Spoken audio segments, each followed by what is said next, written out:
Here's something compelling for your YouTube video introduction. I never thought one conversation would change the way I saw my family forever. It was supposed to be just another ordinary evening, the kind where life moves forward in its usual rhythm. But that night, something felt different. Maybe it was the way my dad had been acting lately.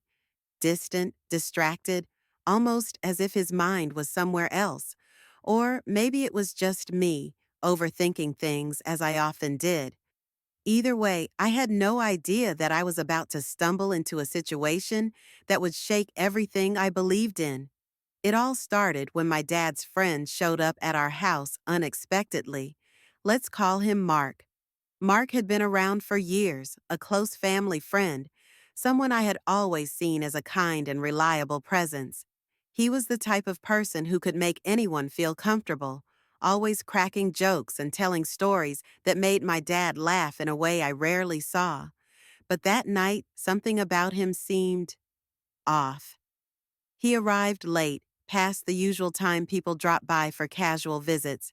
My dad wasn't home yet, which was strange because Mark never came over unless my dad was around. My mom, who had been in the kitchen, hesitated before coming to the door.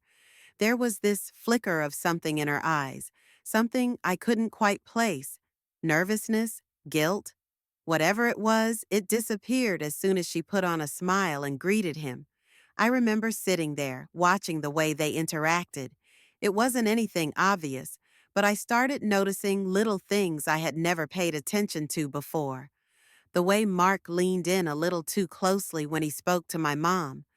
The way she laughed at his jokes.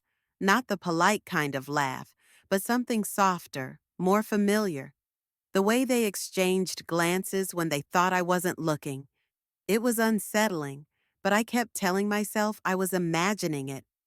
After all, Mark was my dad's best friend. My mom was the most loyal person I knew.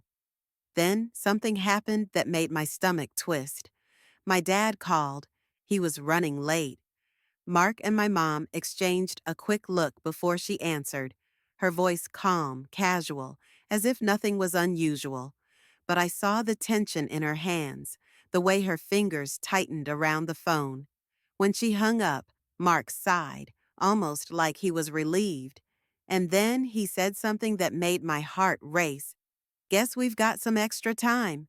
The words were simple, harmless on their own, but the way he said them, with a smirk that felt too familiar, too comfortable. I felt my breath catch. My mom didn't react the way I expected. She didn't look surprised. She didn't ask what he meant. She just smiled, just enough to make me question everything I thought I knew. That was the moment I realized something was wrong. Something was very, very wrong, and I couldn't ignore it anymore. I sat there, my heart pounding, trying to convince myself that I was just reading too much into things. But the more I watched them, the harder it became to ignore. Mark leaned back on the couch, completely at ease, like he belonged there. My mom poured him a drink without asking, like it was something she had done 100 times before. It was such a small detail, but it gnawed at me. I tried to focus on something else, anything else, but my mind wouldn't let it go.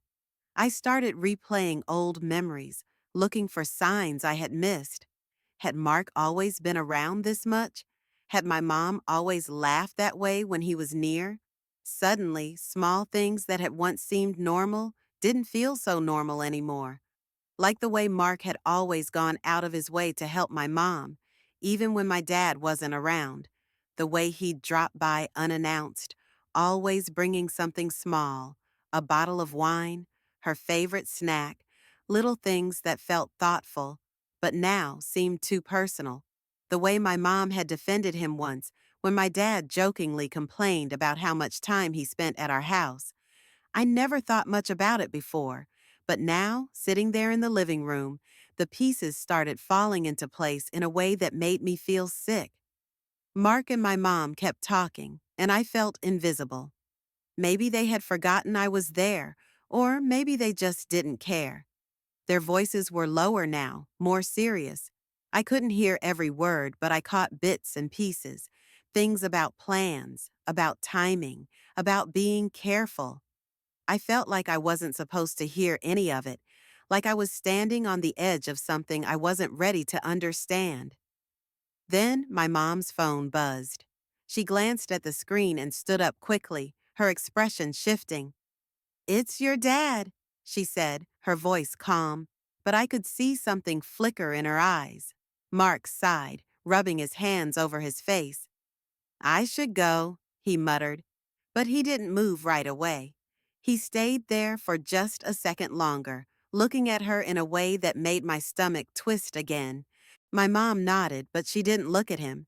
Instead, she walked toward the kitchen, answering my dad's call with a voice that sounded too normal, too practiced. Mark finally stood up, stretching like he wasn't in a hurry. He looked at me then, really looked at me, like he was trying to figure out what I knew. "See you around, kid," he said with a small grin. And just like that, he was gone. But the uneasy feeling he left behind, that stayed with me. That night, I couldn't sleep. My mind kept replaying everything. Mark's smirk, my mom's careful words, the way they looked at each other when they thought I wasn't paying attention. It didn't feel like something small anymore. It felt like a secret, one I wasn't supposed to notice. I told myself I was imagining things. Maybe I had misread the whole situation. But the more I thought about it, the more unsettled I became. It wasn't just that one night, it was the little moments leading up to it. My dad had been working later than usual. My mom had been more distracted, more protective of her phone. Mark had been around more often, showing up when my dad wasn't home. It was all adding up to something I didn't want to believe. The next morning, I watched my mom closely. She moved around the kitchen like nothing was wrong, humming softly as she poured her coffee. I studied her face, searching for something, guilt, regret, anything that would tell me I wasn't just imagining things. But she looked the same as always, normal, too normal.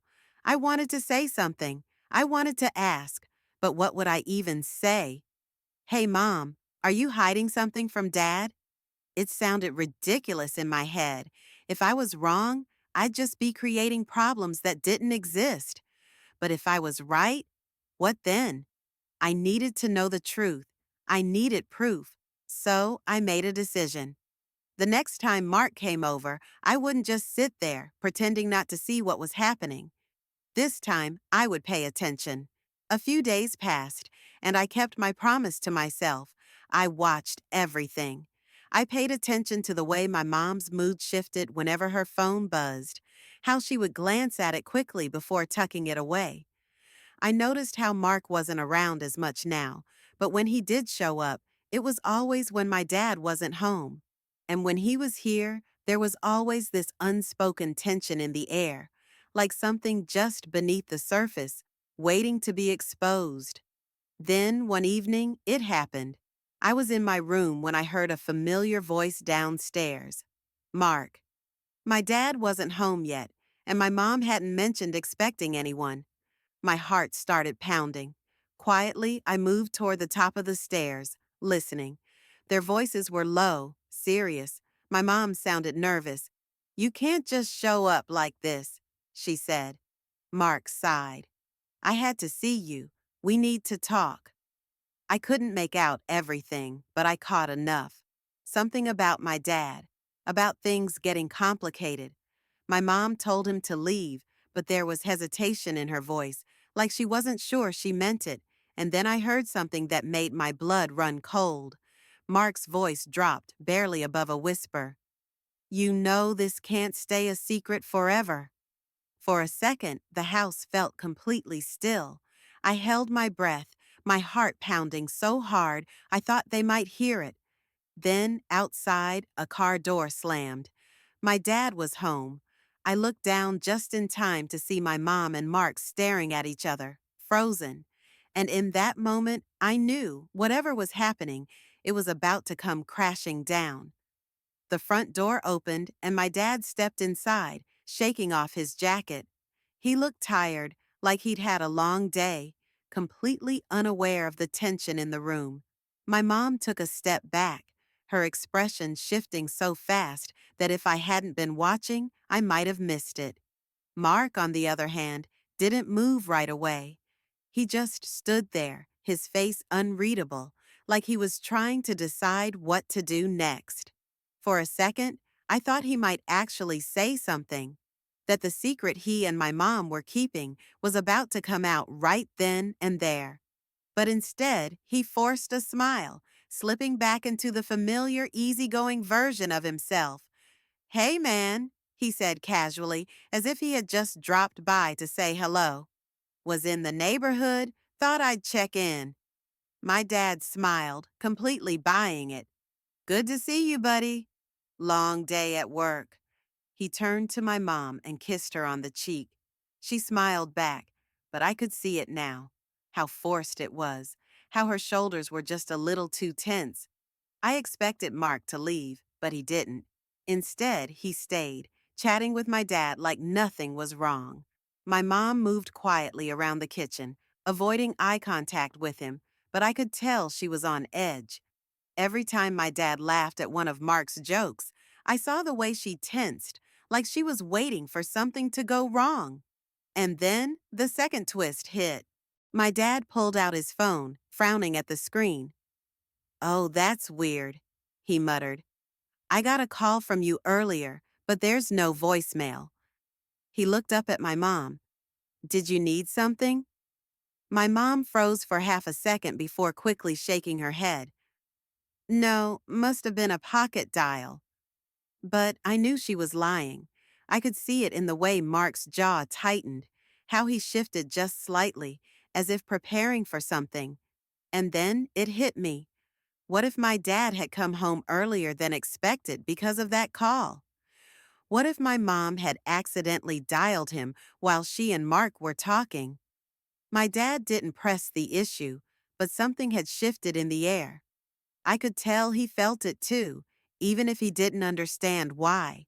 Mark must have sensed it because a moment later, he stood up, clapping my dad on the shoulder. "I should get going," he said, a little too quickly. As he walked past my mom, I caught the briefest glance between them. It was barely a second, but it was enough. Enough to tell me that whatever was going on, it wasn't over. It was only getting started.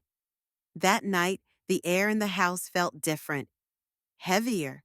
My dad didn't say anything, but I could tell something was on his mind. Maybe it was that strange phone call, or maybe it was just a feeling, one of those instincts that tell you when something isn't right. I wanted to believe that he hadn't noticed anything, that he was still in the dark. But deep down, I knew better. The next day, everything unraveled. It happened so fast that I barely had time to process it. My dad had left for work early, but not before kissing my mom goodbye like he always did. She smiled at him, acted normal, but I caught the way she exhaled a little too deeply once he walked out the door, as if she had been holding her breath. A few hours later, when I came downstairs, I noticed her on the phone. Her voice hushed. I didn't need to hear the words to know who she was talking to. And then the doorbell rang. I wasn't expecting anyone, but my mom moved quickly, almost too quickly, to answer it. When she opened the door, Mark was standing there. He stepped inside without hesitation, and something about the way he looked at her, so familiar, so easy, made my stomach twist. I wasn't supposed to be watching, but I couldn't stop myself. "Are you sure?" Mark asked quietly. She hesitated. "I don't know anymore." I wanted to step forward to say something, but before I could, the front door swung open. My dad stood there. For a moment, everything froze. The look on his face wasn't shock. It wasn't anger. It was something worse, understanding. He had known, maybe not everything, maybe not the details, but enough. Enough to suspect, enough to set a trap. That strange phone call the night before? He hadn't ignored it. He had come home early on purpose. And today, he had doubled back, pretending to leave for work when, in reality, he had been watching, waiting. Mark took a step back, his confidence fading. My mom's face drained of color. My dad exhaled slowly, then spoke, his voice calm. Too calm. So, this is what's been going on. No yelling, no accusations, just those words, heavy with everything left unsaid. Mark looked at my mom, as if expecting her to say something, but she didn't. She couldn't. And that silence, that was the loudest thing of all. As the final piece of the puzzle fell into place, Emma felt a rush of relief wash over her. The mystery that had consumed her for so long was finally solved. The hidden truth was no longer a shadow lingering in the past. It was out in the open, clear and undeniable. Her heart, which had been heavy with doubt and questions, now felt lighter than it had in years. She turned to Jake, who stood beside her, his expression softening. The tension between them that had built up over the months was gone. The secrets, the misunderstandings, the fears, they were all behind them. The journey had brought them closer, and now they knew the truth about what had really happened all those years ago. It wasn't the betrayal they had feared. It was a series of tragic misunderstandings, an old family rivalry gone too far, and a few choices that, in hindsight, could have been made differently. Together, they had uncovered not just the past, but a path forward. Emma could feel the weight of all the unanswered questions lift from her shoulders as she took in the view around her. It wasn't just about the past anymore. It was about healing, growth, and moving forward. The broken pieces were finally coming together. "Are you ready to go back?" Jake asked, his voice gentle. Emma nodded, her eyes glistening. "Yes, let's go home." With the truth finally in the light, they made their way back to the town, knowing that they had both been changed by the journey. The answers had freed them from the past's grip, and they were no longer bound by the ghosts that had haunted their families. What mattered now was building something new, something stronger. As they reached the village, Emma looked around with a sense of newfound clarity. She could see her family's future ahead of them, clearer and brighter than ever before. The road would still be challenging, but with the truth in their hearts and the love they had discovered along the way, Emma knew they would be all right. Life, she realized, wasn't just about finding answers. It was about finding the courage to live fully, embrace the unknown, and cherish the connections that shaped us. She smiled at Jake, grateful for the adventure, the truth, and the life that awaited them both. In the end, it wasn't the destination that mattered, but the people you journeyed with.